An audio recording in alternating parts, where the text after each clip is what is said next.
Kia ora, tēnei te mihi kia koutou katoa, kia inoi tātou. Toia te kaupapa o te rā, ki te manaaki, ki te māhaki, ki te maia, ki te tūhono, me te āwhina o te whānau katoa. Aio. Aio. Nau mai, hara mai ki tēnei Facebook Live. Ko Whānau, ko a Media Bassett Randall toku ingoa, he National Kaiawhina Mentor hau, no te rārua Ngāti Kau ngā puhi mai ki Ngāti Parahi hoki. So kia ora.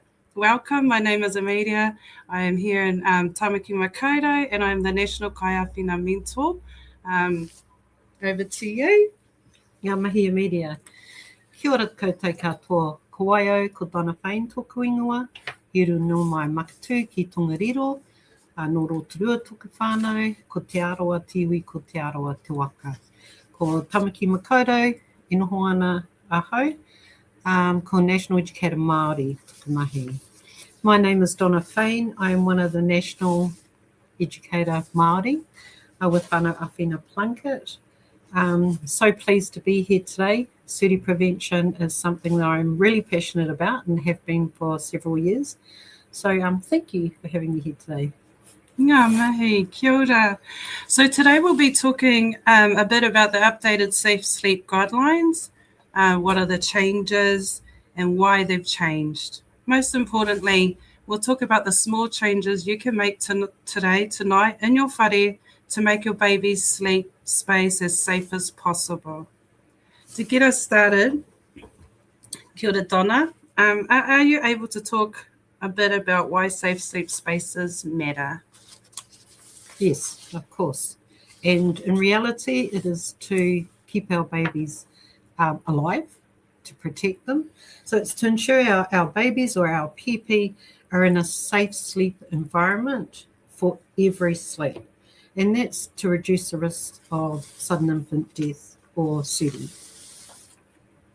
Ka pai. So as we move into our kōrero, let's talk a little bit about the foundations. What's the first one? Well, we'll just do a recap on previously the evidence-based PEPI acronym, PEPE, was used. Now we have refreshed messaging from Hāpai Te Hauora, and this was launched December last year, and it was informed by Whānau insights, mā tauranga Māori, and evidence-based practice from our clinicians and our researchers.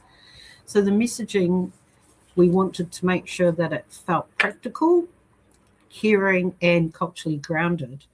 And just to take a few snippets and quotes from Faye Selby Law, who is the National Suri lead with Hāpai Te Hauora. This is just something that she has said. It's about practical care without fear of judgment. So parents and caregivers feel supported and confident, not shamed. So safe sleep starts long before bedtime. It begins in pregnancy with knowledge for mum and the whānau, feeling that connection and the shared responsibility, not just rules. So it's basically, how do we have these conversations with whānau? Kia ora. Kia ora. Thank you for that recap. As we move into the changes and what our safe sleep messaging looks like today, can you tell us a bit about the first one?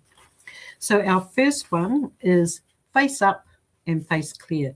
Very similar to the PEPI acronyms, just that we've just worded it slightly differently. So talking about face up, face clear, that's sleeping PEPI on their back for every sleep. That's one of the strongest protective actions whānau can take to reduce the risk of suri. Back sleeping keeps the airway open and supports their natural breathing reflexes. So when you're on their back, the trachea or the air tube, it sits above the esophagus. And the esophagus is the food tube. So if a pēpi spits up, gravity will pull that fluid back down into the stomach, not the lungs. Okay, so there's no increase in choking or vomiting, and for babies sleeping on their backs, even those with reflux. So when pēpi sleeps on their tummy or their side, their faces compress into bedding or soft surfaces, and it makes it harder for them to breathe with the airway being compressed. So when the airway is open, it protects them from suffocation, and as the neck muscles are weak when they are young, when they're infants. So keeping baby's face clear means no toys, no pillows or blankets near baby's mouth or nose. And this includes popping on a bonnet on their head that we used to do back in the day, or wrapping baby up, swaddling baby a bit too close around the mouth and the face. Because these items can accidentally cover the face, and that obstructs baby's airway. Awesome. Yeah. What for our whānau out there? What are some of the spaces we should avoid when we want to sleep baby? Great question, Amelia. So it's spaces like beanbags, our couches, and especially when we're in a living room area and we just want to pop baby down somewhere and they're placed onto a couch, that can cause, baby may roll over onto their face or may roll off the couch. Bouncers is another space and quite common. Car seats. Yep. They are for in cars, not the actual sleeping spaces. So if you are out, baby's in their car seat and you take the car seat out of the car, take baby out of the car seat and place them in their own sleep space. Another thing is slings. Slings are not a great sleep space. You often find that the chin hits the chest and therefore baby's airway is blocked. Kia ora. I think that kind of segued into our second foundation around flat and firm. And is there anything else you wanted to add? To flat and firm? Yeah. Oh, definitely. Yeah. That it does segue nicely, actually, Amelia, because we do want it flat and firm. And this, we're talking about the bassinet, the appropriate space for our pēpi, in the bassinet, in a wahakura, in a pēpi pod, or in a cot, and definitely with firm sides. So even with a wahakura, we need to check our sleep spaces because sometimes the sides can lean in a bit. They can become weak if people are pulling at the sides to look at baby or something. So just check the space. And I remember Faye saying this in one of her kōrero, we don't need a Cloud9 mattress for our babies. We just need that thin. And, we may think that it's uncomfortable because we like our big soft mattresses, but in actual fact for baby, the safest is to have a flat, firm area. And that's, to reduce those risks of baby rolling over and their face being smothered into that lovely Cloud9 mattress, or also popping other things into the bed, like a pillow on top of the mattress or a sheepskin on top of the mattress. Those things aren't necessary for baby at all. Just nice firm space. I guess that kind of makes us think about too when we go away, or if baby is staying with whānau, if baby is going to kohanga reo or ECE, thinking about all the safe space sleeping places that we have for our pēpi. Kia ora for that. And it's about having a plan. Yes. If you are going to go away on holiday, or baby does sleep at kohanga reo or nanny's place, ensure that they still have their safe sleep area for them. Beautiful. Yeah. Awesome. The next foundation is called Free, which covers quite a few things. Are you able to talk about those things? This is the two key ideas from Free is free to thrive, and every pēpi deserves to be in a thriving, safe environment.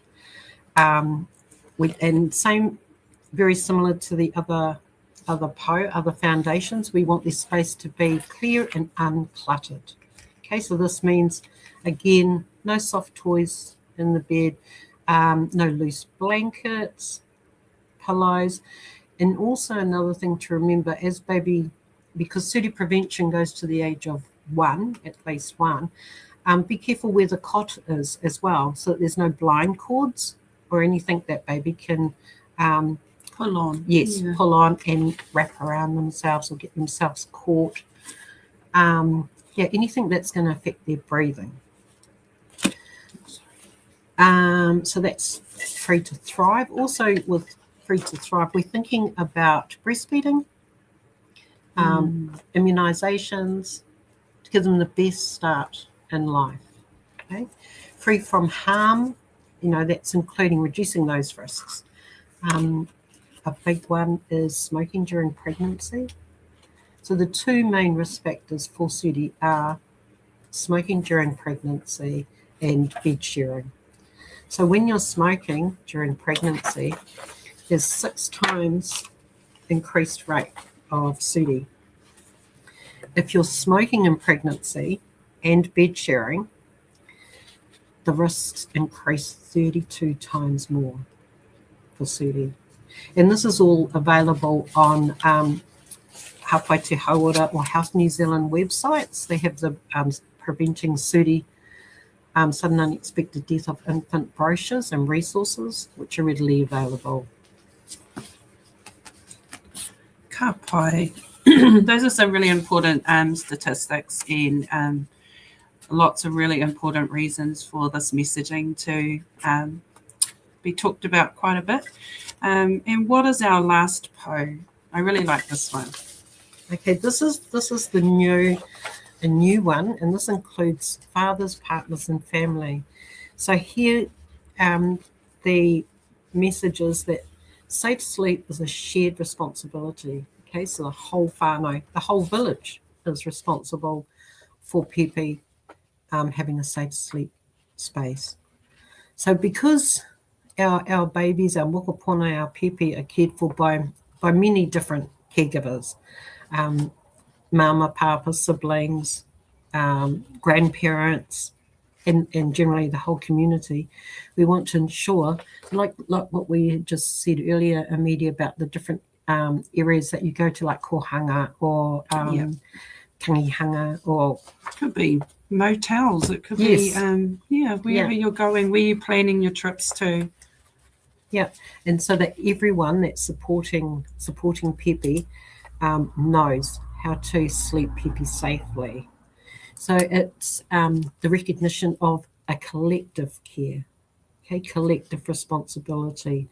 It shifts the responsibility away from only the mama doing everything, instead of supporting roles, being shared across the whānau and the community. And that could look like when after mama's breastfed and Papa steps in and he takes baby and brings baby's wind up or changes baby's nappy.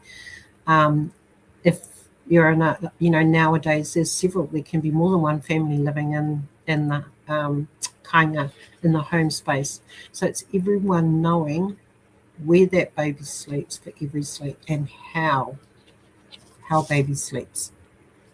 I really like this foundation because it really acknowledges that power that the whānau or the collective have in protecting our babies.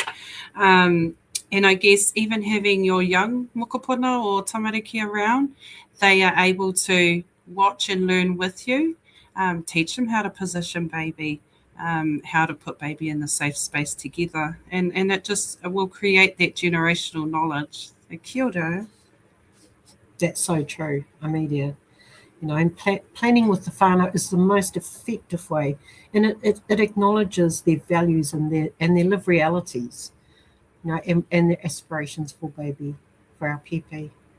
So we want our kaimahi, whoever's involved with our whānau, to work alongside each individual whānau, so that the safety is strengthened without diminishing their connection or their cultural practices.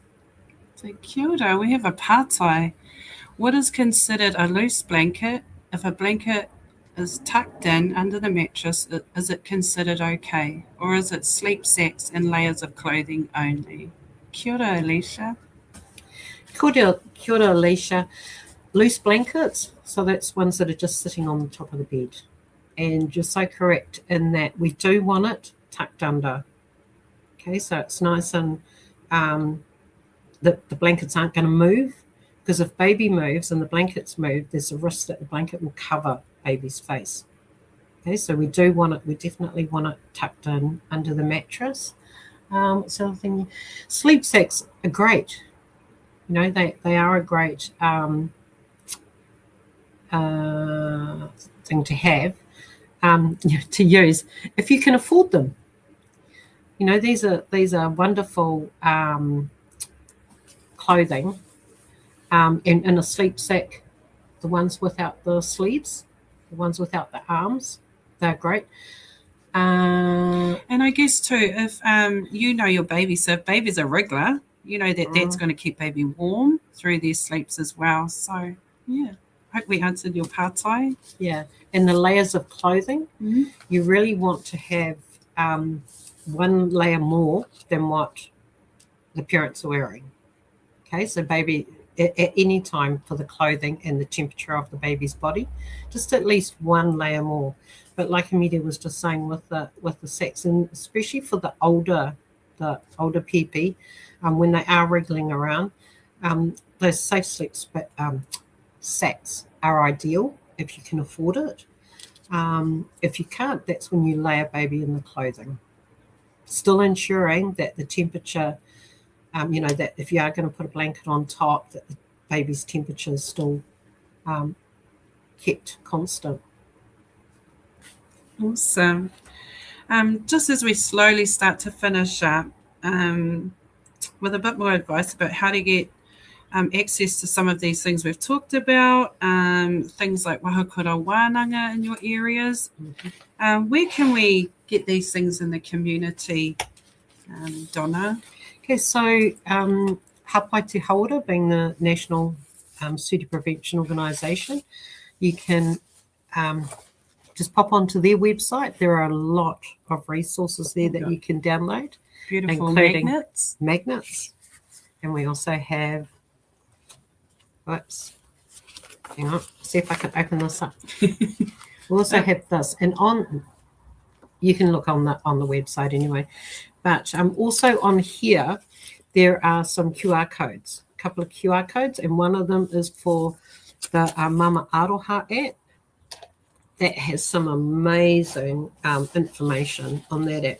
And it goes right from pregnancy through to birth, to one, actually, from being hapu right to one. And it just gives all the nice information on parenting, what to expect. And then we also have the Tuku Iho app. And this is just some practical advice about breastfeeding, for our breastfeeding support. We also have PlunketLine available 24/7. Our Facebook is Plunket NZ. Here we are. Yeah. Thanks, Mackenzie. We have our Instagram at Plunket NZ. We have TikTok. So we're across quite a few media platforms. We have YouTube, Whānau Apina Plunket at YouTube. And then, yes, we have our Kimi platform as well, for Kaimahi. Oh, beautiful. Look, I just want to thank you, Donna, for today's expert advice and all the beautiful resources and access that you've given us. Feel free to contact Healthline, PlunketLine, if you have further questions. And I just want to thank you all for watching in this short live today. I will close us with karakia. Kua mutua mātou mahi, mo tēnei wā, manakitia mai mātou katoa o mātou whānau, ai o ki te rangi. Kia ora. Kia ora.